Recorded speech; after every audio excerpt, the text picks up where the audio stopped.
Hi, my name is Ivan Butler. It is my pleasure to explain you a little bit the backgrounds of Hacking Lab. Hope you enjoy this presentation. What is the goal of the presentation? It is about 5 to 10 minutes, and I like to explain the details of Hacking Lab because we believe this is important that you understand the concept, the architecture and everything, which should enable you to perform online war games and challenges. So it's kind of a help up knowledge to make it easier for you to work with Hacking Lab. Hacking Lab was originally developed for a security conference called Swiss Cyberstorm initially in 2007, then in 2009 and 2011. It's like a CTF infrastructure now being online for remote security challenges. Hacking Lab is a growing community with more than 6,000 users, and I think it's important, or there's a strong demand of having online challenges available, practicing, and not only having vulnerable web applications and stuff, so even have an interface for the user, kind of a solution management app where you interact with a teacher who helps you solving the challenge or gives you some additional hints and tricks, where you receive some points and you get your skills and you improve your avatar. So from a technical perspective, Hacking Lab consists of two components, we name it components. Firstly, the public available website, which hosts all the management application, like challenge description, solution management, registration, login, event management, classroom management. So whenever you play on www.hackinglab.com, you're actually working on a public available website where all the administrative stuff is done. So once you click on a link on the challenge description, you will be redirected to our VPN protected remote security lab. So just use a VPN client, connect into the lab, and you will be ready for finding all the vulnerable servers will be provided on VMware infrastructure, and the vulnerable servers will revert to snapshot every 2, 3, or 4 hours. What is the use case of Hacking Lab? So first, we provide free online education, for example, for OWASP Top 10. It's being used or requested for talent searches like the National Cyber Defense Strategy of some countries. They are seeking for best talents in the future in the cyber defense departments, and so we are performing kind of CTFs, online CTFs to find the appropriate talents.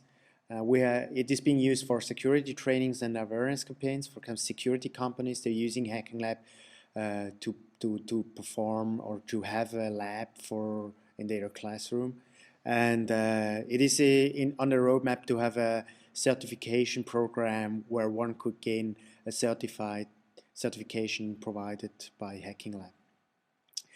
Hacking Lab has in challenges, we name them cases. You could name it challenges, puzzles, security exercises, in all kind of categories like web security, malware, you name it. So whenever a new challenge is being developed, we are thinking about what is the category. Sometimes one challenge is in multiple categories. For example, it's a malware analysis on a Windows host, so it's both.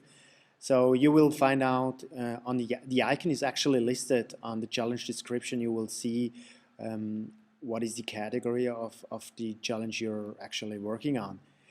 So Hacking Lab covers all OWASP Top 10 and even more. It has now implemented, for example, view state or Struts vulnerability or SAML2 and JSON hijacking. So it's not only covering the OWASP Top 10, it's even covering, I would say, more than 25 different challenges only in the web security field.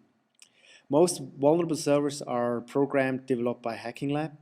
Some are now being developed by volunteers, which is great. So if you want to become a volunteer, just send me an email. So to understand Hacking Lab and its power, it is important to understand that we have different roles. So if you log into Hacking Lab as a normal unprivileged user, you're considered as a student, or as a student you will choose a lab you will solve the lab, we will submit the solution to the web interface, and it will then be evaluated by one of our teachers. Where the teacher compiles the lab list, verification of the list is within the responsibility of the teacher. He manages the scoring, he explains the solution, and he has access to the solutions either in HTML format or a video. You will see that later on in my live demonstration. So some organizations, they have a demand for having their own users, own challenges, own classrooms. So this is considered as a Hacking Lab organization manager. So usually universities, organizations performing this kind of online CTFs, they will have the need for this privilege, adding users and UCS. And last but not least, the enterprise administration interface is a very limited privilege assigned to some Hacking Lab guys, and they are actually creating the organizations, managing everything, and deploying new stuff. So if you log in your Hacking Lab and once you are registered in Hacking or assigned to a running event or classroom, click on the event and you will see a list of challenges. As I explained it earlier, you see in the topic that there's Firefox icons is a web security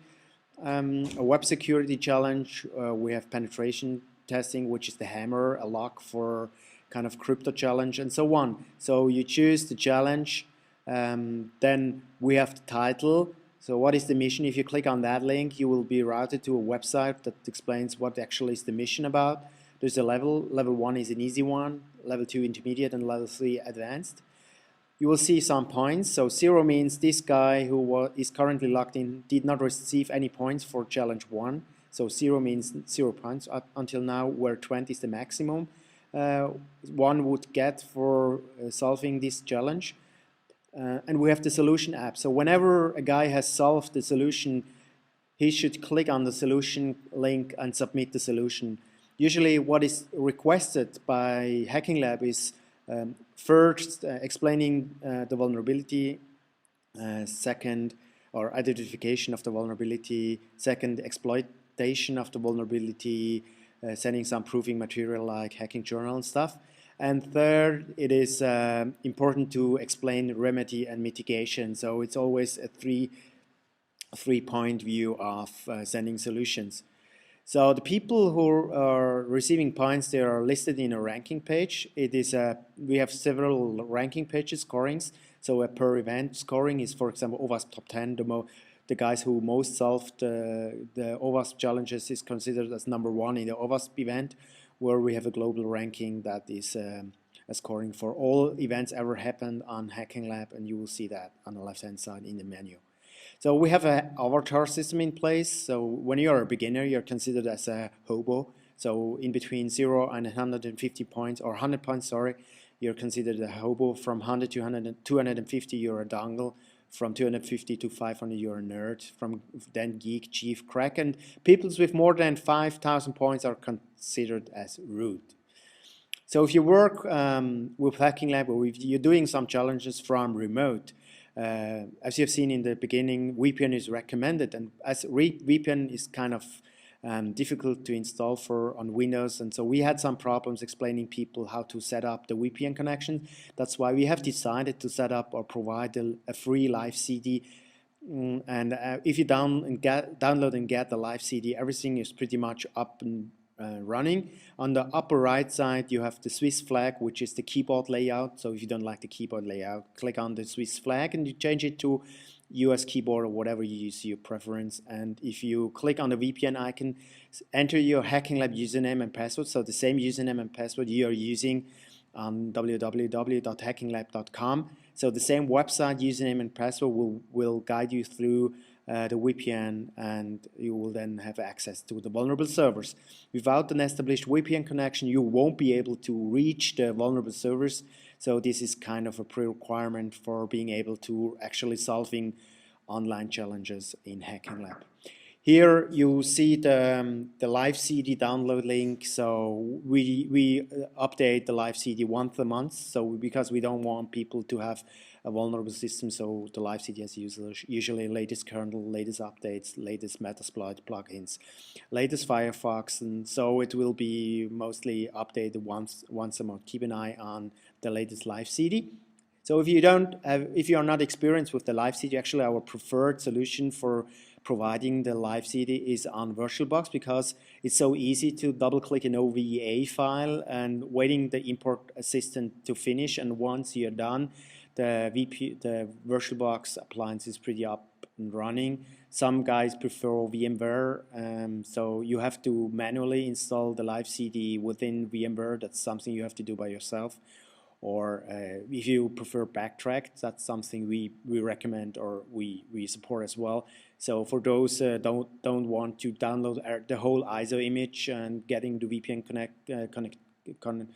configuration out of it, just get the VPN configuration out from our server, and so set up your Backtrack system by yourself. We won't support that, because we consider people using Backtrack should be able to set up the VPN properly. So I'd like to go now in a very brief presentation, or not the online, not presentation, demonstration, sorry, how it works. So I have two accounts actually. I have a Firefox on my Mac OS, which is considered as the teacher, and I have another Firefox, or I will use the live CD to access the lab. And this is the user, and I'd like to explain you how this interaction works in between user and teacher. So first of all, let's go to the live CD. So this is the live CD. There are other videos around how to get it, how to install it, and so once the live CD is up and running on your system, it looks like this. So there is the icon. I click connect. I enter my username and password. So my name is Ivan Butler. Oh, sorry. And my password. Hopefully I can enter it properly. So the VPN icon will now blink yellow. So you won't be able to reach the server until it turns green. So what happened right now? You can actually double click. If you have connectivity, if you fire up the browser, a local live CD Doku Wiki page will appear. So actually this page is provided by a local web server on the live CD. But if you click on a bookmark, for example, the GlockNAML vulnerable app, and you see this page, you don't receive a connection error. That means you're properly connected through VPN into the lab. So now this website is full of vulnerabilities, and the next question is how to get access to the challenges. So I will open up a new tab, click on hackinglab.com. I am now login into the application. And this is a standard user. This user doesn't have any additional privileges. So there is, for example, the volunteer dev event. If I click on that, this is the view which has a standard user. For example, here we have the category, which is all web-based. SPS means this challenge is a step-by-step instruction. So if there are step-by-step instructions, these are the easier one. If you click the OWASP Academic Challenge on SPS, you will be guided through everything step-by-step. But in most cases, what we provide for the online challenge is WG, which stands for Wargame Style. Wargame means just a challenge. Look, this is the goal. Get the secret.txt file from the vulnerable server. If you get it, submit your solution. So let's say, for example, this challenge looks like this. Okay, the requirement, and you have to get a secret file. So there's a send solution. You can either click it from the challenge or using this interface. So this is the user management. So the user is now requested to submit the solution. For example, the first is what is the vulnerability. This is a tutorial video. Let's say vulnerability, I don't know, let's say this is SQL injection, exploit maybe like this. And what is mitigation?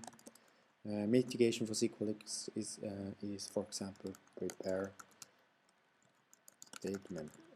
I can even add some proving material to my solution. So once I hit the send button, the icon, so this is, we will turn back to a journal. So if I go back to the challenge, you see I have sent a solution. So what it means, the solution is now transferred to the teacher. So I need to go back to a teacher. So I switch to my teacher application.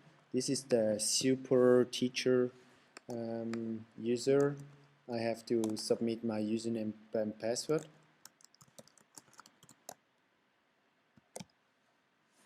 Right?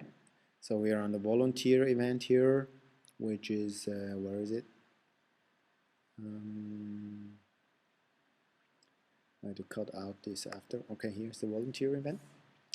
And the volunteer has some more options than the user. As you see here, he has the option to send emails to the assigned users, and he has access to solution management, which is what I want right now.